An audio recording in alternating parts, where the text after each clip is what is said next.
ഇതാ കർത്താവിൻ്റെ ദാസി, നിന്റെ വചനം പോലെ എന്നിൽ ഭവിക്കട്ടെ എന്ന് പറഞ്ഞുകൊണ്ട് രക്ഷകന്റെ മാതാവാകാനുള്ള വിളിക്ക് മറിയം പ്രത്യുത്തരം നൽകി.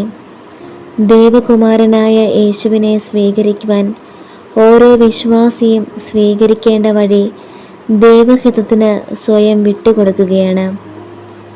പിതാവായ ദൈവത്തിൻ്റെ ഹിതത്തിന് കീഴ്വഴങ്ങി പുത്രനായ യേശു മനുഷ്യരൂപം സ്വീകരിച്ച് പുൽക്കൂട്ടിൽ പിറന്നു. അവിടുന്ന് ആരെയും മാറ്റി നിർത്താതെ എല്ലാവരെയും സ്നേഹിച്ച് സ്വന്തമാക്കി. ലോകത്തിൽ പിറന്നു വീഴുന്ന ഓരോ ശിശുവിലും ഉണ്ണിയേശുവിനെ കണ്ടെത്തുമ്പോഴാണ് ക്രിസ്തുമസ് അർത്ഥപൂർണമാകുക. ഈ ക്രിസ്മസ് ദിനത്തിൽ എല്ലാവരെയും ഉൾക്കൊള്ളുന്ന ഹൃദയത്തിൻ്റെ ഉടമയാകാൻ നല്ല ദൈവം നമ്മെ ഓരോരുത്തരെയും അനുഗ്രഹിക്കട്ടെ.